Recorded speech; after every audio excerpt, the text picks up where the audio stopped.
Machine learning is a way to have the computer learn from pre-existing data to make predictions about new data. Machine learning is split into two categories: supervised and unsupervised learning. Supervised learning is where the training data is already categorized and the computer learns from that, and unsupervised learning is giving the computer uncategorized data and the computer itself figures out ways to learn from this data.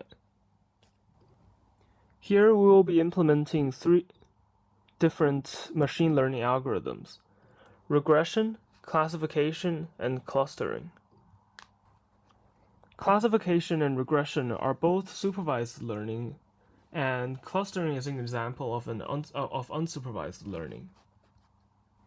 The difference between classification and regression is that the regression predicts numerical values while classification predicts non-numerical values.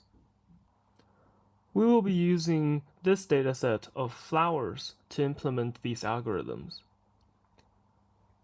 Look at these flowers. Numerical data can be, for example, the length of the petals or the width of the petals, or categorical data can be the species of these flowers.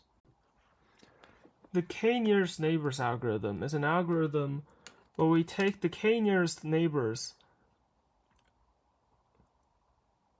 of a flower to predict something about this flower. We take the average if we want to calculate for numerical data, and we take the majority if we want to predict the categorical data, which means this algorithm can be used for both classification and regression. To decide on the amount of k we should choose, we use cross-validation. In this case, leave one out cross-validation. This is an algorithm where we take one data point out of the training data for each number of k, and we keep track of the error rate for each k.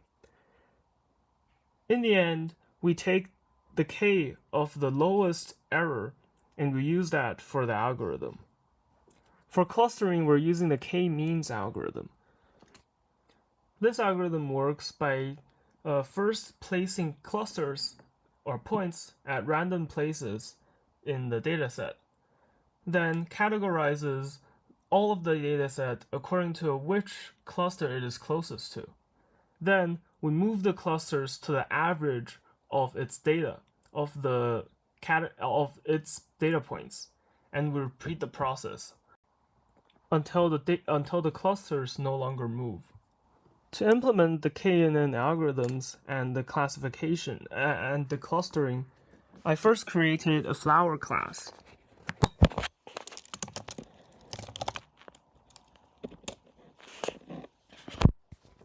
This is a data class that takes care of the ID, the measurements, and the species.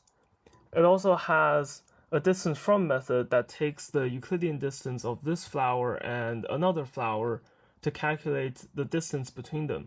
This is useful for calculating the k-nearest neighbors and for comparing which cluster this is closest to.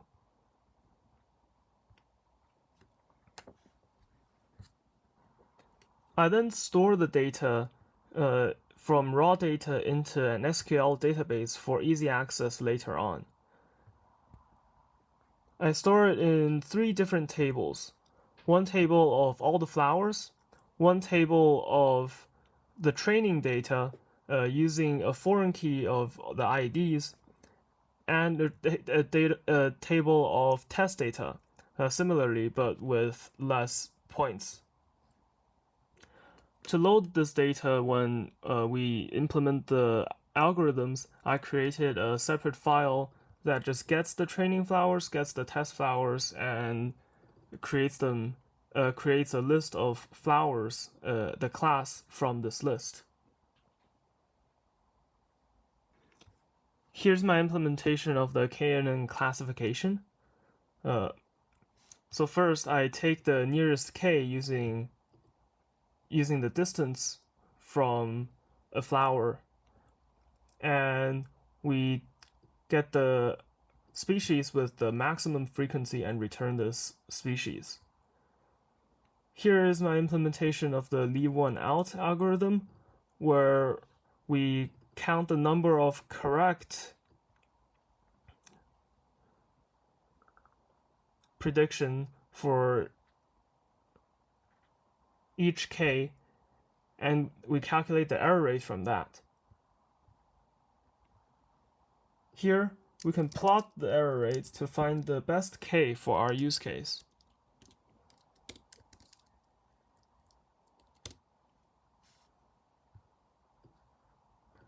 As we can see, the error rate is pretty low at when k equals around 18, so we can use that.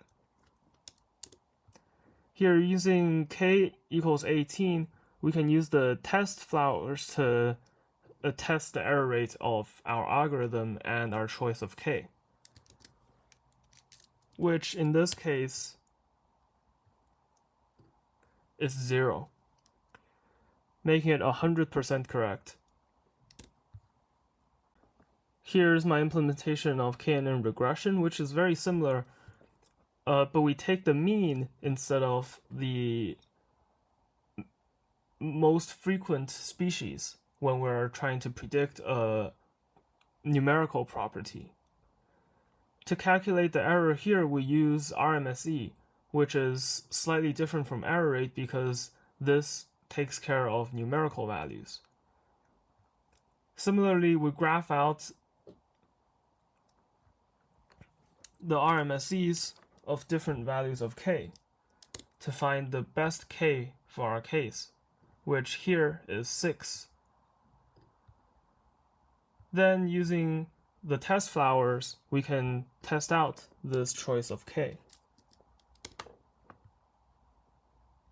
This gives us an error at RMSE of around 0.2, which is pretty good. Here we can test out this classification using the first test flower. Here, comparing the prediction to the actual species, we can see this algorithm is most likely working.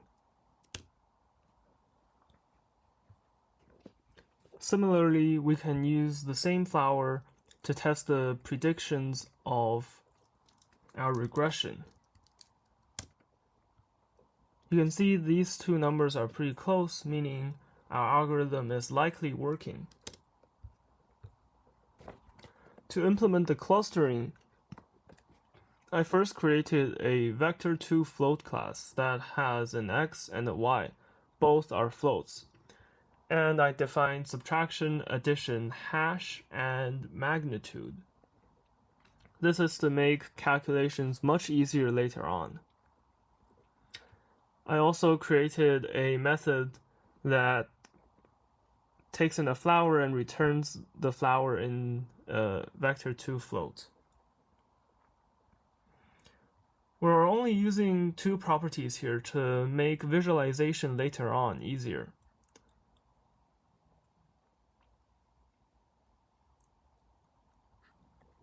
The clustering method works by first creating the dataset from flowers into vector2 floats, then takes a random number, a k random flowers to initialize the clusters at.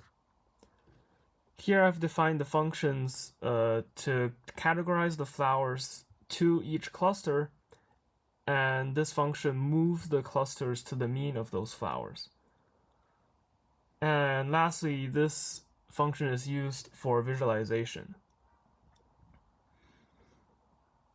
Here we can see the loop where we first categorize the flowers, then we display them as frames, and then we move the clusters to the mean, and we store them as new clusters. If the previous clusters and the new clusters are the same, it means the clusters have not moved, thus we should stop the algorithm. Else we continue on until I've set a maximum here of 100, just so it doesn't go into an infinite loop.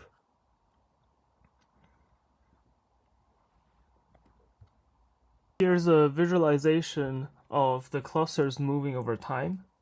Here we can see the chosen clusters are here, here, and here. So these crosses are where the clusters are, and these points are flowers.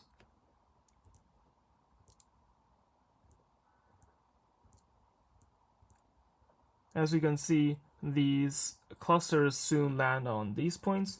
Here we can see this is obviously a cluster, and these two clusters are very close to each other and don't really have a very clear border, which means probably taking these two measurements of the flower, some species don't really have a clear border with another species. One issue that might arise if we take positions randomly as we did here is if all three just happen to land on the same place, the algorithm wouldn't really work. Because the distance from each flower to every cluster is essentially the same, and so we can't really do that step anymore.